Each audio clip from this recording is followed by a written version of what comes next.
Hello friends, SRS Jain study .com में आपका स्वागत है। फ्रेंड्स, कहते हैं सोसाइटी में हर चीज़ का कोई ना कोई फंक्शन होता है। जैसे धर्म का फंक्शन होता है सबको जोड़ना, स्कूल का फंक्शन होता है पढ़ाना। तो इसी प्रकार की जो धारणा सोशियोलॉजी के अंदर प्रस्तुत की वो थे मलिनोवस्की।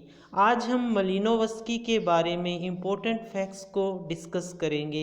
आप सभी से रिक्वेस्ट है, प्लीज़ वीडियो को लाइक करें और एंटी नेट सोशियोलॉजी के पूरे सिलेबस को कवर करने के लिए इस चैनल को सब्सक्राइब करें। Let's we discuss about Malinowski. Bronislaw Malinowski जो हैं, इनका जन्म 7 अप्रैल 1884 को हुआ और इनकी जो मृत्यु थी वो 16 मई 1942 को हुई थी। ये एक पोलिश मानव शास्त्री थे। यद्यपि इन्होंने विज्ञान के क्षेत्र में भी महत्वपूर्ण भूमिका निभाई। ये मानव शास्त्री भी थे और इनके साथ इन्होंने साइंस के क्षेत्र के अंदर भी बहुत बड़ा रोल अदा किया है। इन्होंने अपना लंबा वैज्ञानिक career London school of economic तथा येल विश्वविद्यालय में बिताया। इनका जो ज़्यादातर कैरियर था, मतलब इन्होंने जॉब की थी, उसके अंदर इन्होंने जो लंदन स्कूल ऑफ इकोनॉमिक्स है वहाँ पे और येल विश्वविद्यालय में इन्होंने ज़्यादातर काम किया। वर्ष 1908 में इन्होंने दर्शन शास्त्र में डॉक्टरेट की उपाधि प्राप्त की। इन्होंने 1908 के अंदर फिलोसफी के अंदर अपनी PhD कंप्लीट की। इन्हें मानवशास्त्री नृविज्ञान के सबसे कुशल नृवंश विज्ञानी के रूप में जाना जाता है। इन्होंने सामाजिक प्रणालियों के लिए व्यवस्थित सामाजिक सिद्धांती दृष्टिकोण प्रस्तुत किया। इन्होंने प्रकार्यवाद के संदर्भ में महत्वपूर्ण विश्लेषण प्रस्तुत किया है। फंक्शनलिज्म के अंदर इनका जो है इम्पोर्टेंट रोल है। उसके बाद में इन्होंने की जो पब्लिकेशंस है वो है, जो बुक्स इन्होंने सोशियोलॉजी को दी है और इनकी जो कंट्रीब्यूशन है मेजर वो है, फर्स्ट बुक है इनकी Argonauts of the Western Pacific. Second book है crime and custom in savage society, most important book है ये इनकी। नेक्स्ट बुक है the father in primitive. Next है magic science and religion. Next book है dynamic of cultural change. उसके बाद में इनकी बुक है a diary in the strict sense the term. उसके बाद में इनकी बुक है a scientific theory of culture and other essays. और लास्ट जो इनकी बुक है marriage past and present. Books चाहे किसी भी थिंकर की है, आपने बुक्स को अच्छी तरह लर्न करना है, क्योंकि बुक्स से रिलेटेड हमारे पेपर के अंदर 5 से 6 क्वेश्चन हर बार पूछे जाते हैं। नेक्स्ट है इनसे रिलेटेड जो है फैक्ट्स। मलिनोवस्की एक मानव शास्त्री थे और उनकी समस्त कृतियों में आदिकालीन समाज व संस्कृति का ही अध्ययन देखने को मिलता है। जो मलिनोवस्की है ये एक मानव शास्त्री थे और इनकी जितनी भी कॉन्ट्रीब्यूशंस है, जितनी भी इनकी बुक्स है, पब्लिकेशंस है, उनके अंदर जो आदिकालीन समाज था और जो उस टाइम की संस्कृति थी उनके बारे में इन्होंने ज़्यादा स्टडी की है। उसके बाद में है मलिनोवस्की के अनुसार संस्कृति प्राप्त आवश्यकताओं की एक व्यवस्था तथा उद्देश्य मूलक क्रियाओं की एक संगठित व्यवस्था है। ये कहते हैं जो संस्कृति है, हमारा कल्चर है, वो किस पे डिपेंड करता है, जो हमारी नीड्स है उनके साथ रिलेटेड है। मलिनोवस्की ने संस्कृति के प्रकार्यात्मक पक्ष पर विशेष बल दिया है। जो मलिनोवस्की है इन्होंने कल्चरल के फंक्शनल पर्सपेक्टिव के ऊपर ज़्यादा फोकस किया है। इन्होंने जो फंक्शनल होता है, किसी भी चीज़ का फंक्शन होता है, उसके बारे में इन्होंने अपनी जो स्टडीज़ हैं उनके अंदर लिखा है। नेक्स्ट है मलिनोवस्की जिस प्रक्रिया के को प्रसार कहते हैं उसी को अमेरिका के अधिकतर मानवशास्त्री संस्कृतिकरण की प्रक्रिया मानते हैं। मतलब जो मलिनोवस्की जिसको प्रसार कहते हैं, डिफ्यूजन जिसको बोलते हैं, उसी को ज़्यादातर जो अमेरिकी मानवशास्त्री है वो संस्कृतिकरण मानते हैं।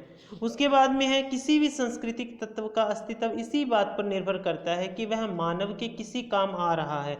मतलब कोई भी तत्व है, हम मतलब हमारे कल्चर से के अंदर कोई भी एलिमेंट है, उसका अस्तित्व इस बात पर निर्भर करता है कि वो हर मनुष्य के किसी न किसी व्यक्ति के वो काम आ रहा हो। या इसके बाद यही मलिनोवस्की का प्रकार्यवाद है और यही ही जो बात है इन्होंने फंक्शनलिज्म के अंदर कही है। कहते हैं कि जिस सोसाइटी के अंदर कोई भी वस्तु है, छोटी से छोटी या बड़ी से बड़ी, कोई भी वस्तु इस सोसाइटी के अंदर है उसका कोई ना कोई काम जरूर है, और यही मलिनोवस्की का क्या है, फंक्शनलिज्म है। नेक्स्ट है, मलिनोवस्की के मतानुसार संस्कृति मानव का आविष्कार है। ये मानते हैं कि जो संस्कृति है हमारी वो मानव के द्वारा बनाई गई है।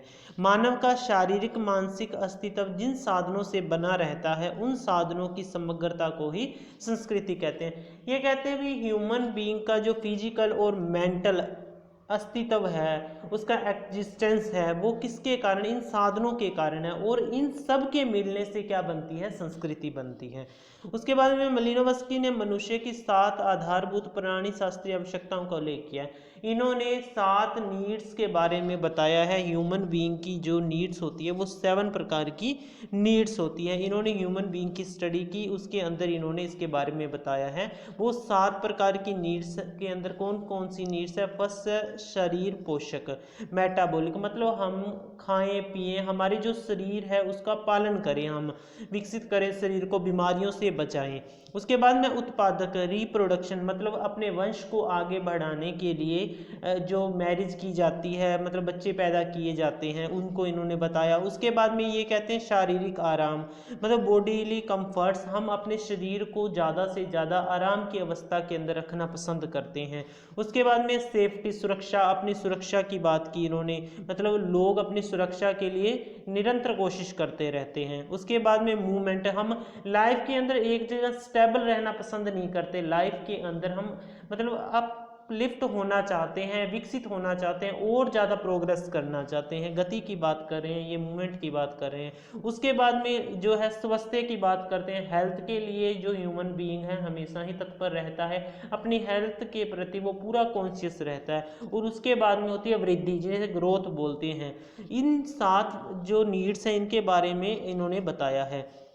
उसके बाद में मलिनोवस्की के धर्म और जादू से संबंधित विचार भी अपने आप में मौलिक हैं। इन्होंने धर्म और जादू के बारे में भी बताया है, धर्म और जादू के प्रकार्यात्मक पक्ष को उजागर किया। इन्होंने जो धर्म है उसका और जादू के जो फंक्शन होते हैं उनके बारे में भी बताया है। नेक्स्ट है, मलिनोवस्की ने धर्म और जादू को मानवीय आवश्यकताओं की पूर्ति के एक साधन के रूप में प्रस्तुत किया है। ये कहते हैं जो धर्म है और जो जादू है वो भी मानव जो ह्यूमन बीइंग है उसकी नीड्स को क्या करते हैं, सेटिस्फाई करते हैं, उनको पूरा करते हैं। उसके बाद मलिनोवस्की के अनुसार धर्म क्रिया का एक तरीका है, मतलब ये कहते हैं भी जो रिलीजन है वो क्रिया का एक तरीका है, एक्शन का एक तरीका, और साथ ही विश्वासों की एक व्यवस्था है। इसके अंदर हमारे बिलीफ्स जुड़े होते हैं, मतलब हम उनके ऊपर बिलीव करते हैं, विश्वास करते हैं अपने धर्म के ऊपर। और एक समाजशास्त्रीय घटना के साथ साथ एक व्यक्तिगत अनुभव भी है, और इसके साथ ही जो धर्म है एक व्यक्तिगत अनुभव भी है, क्योंकि हर व्यक्ति के लिए धर्म के मायने अपने तौर पर अलग होते हैं। नेक्स्ट है, मलिनोवस्की ने जादू के संबंध में लिखा है, जादू विशुद्ध व्यवहारिक क्रियाओं का योग है। ये कहते हैं जो अलग अलग क्रियाएं की जाती हैं, विशुद्ध जो व्यवहारिक क्रियाएं हैं उनका योग है, उनका जोड़ है, जिन्हें की उद्देश्यों की पूर्ति के साधन के रूप में प्रयोग किया जाता है। और उनका जो हम प्रयोग क्यों करते हैं, उनका यूज़ क्यों करते हैं, हमारे जो ऑब्जेक्टिव्स हैं उनको हम सेटिस्फाई करने के लिए जादू का प्रयोग करते हैं। उसके बाद मलिनोवस्की ने जादू को 2 वर्गों में विभाजित किया। अब जो जादू होते हैं वो भी 2 प्रकार के इन्होंने बताए हैं। फर्स्ट होता है सफ़ेद जादू जिसे वाइट मैजिक कहते हैं, और दूसरा होता है काला जादू जिसे ब्लैक मैजिक कहते हैं। जो सफ़ेद जादू होता है वो पवित्रता से रिलेट किया जाता है, प्योरिटी के साथ रिलेट किया जाता है, और जो काला जादू होता है उसको तामसिक प्रवृत्तियों वाला माना जाता है। फॉर एग्जाम्पल जैसे अघोरी होते हैं, शमशान घाट में जाकर पूजा पाठ करते हैं, जादू टोने करते हैं, दूसरों को मारने के लिए जादू का प्रयोग करते हैं। इस प्रकार के जादू को इन्होंने ब्लैक मैजिक कहा है। उसके बाद में मलिनोवस्की ने अपनी पुस्तक crime and custom in savage society में आदिकालीन समाजों में कानून प्रथा तथा अपराध के बीच पाए जाने वाले संबंधों को अत्यधिक सुंदर ढंग से विश्लेषण किया। इन्होंने क्या किया, इनकी जो बुक है crime and custom in savage society, उसके अंदर इन्होंने उन टाइम के समाजों की स्टडी की और उसके बारे में बताया जो कानून प्रथा थी उस टाइम की, और जो लोग अपराध करते थे उनके बीच के अंदर जो रिलेशनशिप थे, मतलब उनके बीच का जो संबंध था उसका इन्होंने विश्लेषणात्मक रूप में स्टडी की है। उसके बाद मलिनोवस्की के अनुसार आदिम समाजों में कानून के पीछे वास्तविक अभिमति जनमत है। मतलब जितने भी आदिम समाजों के अंदर कानून होते थे उनके पीछे जो लोग एकमत होके वहां पे डिसीजन देते थे, मतलब उसके ऊपर जनमत हम कह सकते हैं भी, पब्लिक ओपिनियन को वहां पे ज़्यादा प्रेफर किया जाता था। उसके बाद में आदिम समाजों में पारंपरिक, अन्याशित तथा एक दूसरे के प्रति कर्तव्य बोध ऐसे तत्व हैं जो कि कानूनों को पालन करवाते थे। मतलब जो आदिम समाज थे उनके अंदर आपस के अंदर मतलब जो है कोरिलेशन उनका अच्छा था, और वो एक दूसरे के प्रति कर्तव्य था। मतलब जो एक दूसरे के प्रति हमने ड्यूटीज निभानी है उनके बारे में उन लोगों को पता था भी, उनको पता था भी हम दूसरे एक दूसरे के ऊपर डिपेंड हैं, और दूसरा जो ये ड्यूटीज करनी है जिसने जो रोल अदा करना है उनके बीच में क्या पाया जाता था, मतलब सामंजस्य पाया जाता, एडजस्टमेंट पाई जाती थी, और वो मिलकर ही क्या करते थे, सारे के सारे कानूनों का पालन करते थे। ट्रोबियांड द्वीप के निवासियों के जीवन से इस सत्य के अनेक प्रमाण मिलते हैं। इन्होंने ट्रोबियांड द्वीप समूह है वहाँ पे स्टडी की थी, और वहाँ से ही इस प्रकार के इन्होंने प्रमाण जो है फैक्ट्स इकट्ठे किए थे, और वहाँ की स्टडी से इन्हें पता लगा भी जो लोग हैं आपस के अंदर मिलजुल कर रहते हैं, कानून की पालन करते हैं। क्यों करते हैं? क्योंकि उनको पता है भी हम एक दूसरे के ऊपर इंटरडिपेंडेंट हैं। तो ये भी क्वेश्चन अभी लास्ट जो हमारा नेट का पेपर हुआ उसमें आया था, कौन से द्वीप समूह की स्टडी की थी, तो इसको आप देख लेना, ट्रोबियांड द्वीप समूह की इन्होंने स्टडी की थी। उसके बाद में दंड का सामान्य रूप प्रतीकात्मक सिद्धांत अर्थात प्रतिशोध या बदला लेने की भावना पर आश्रित है। मतलब जो उस टाइम दंड दिया जाता था लोगों को, मतलब जो अपराध करते थे उसके अंदर ज़्यादातर जो क्या भावना होती थी, प्रतिशोध की भावना होती थी, बदले की भावना होती थी लोगों के अंदर। तो ये थे मलिनोवस्की से रिलेटेड कुछ इंपॉर्टेंट फैक्ट्स, आप इनको डिटेल के अंदर थोड़ा पढ़ लेना। Okay, thank you for video watching.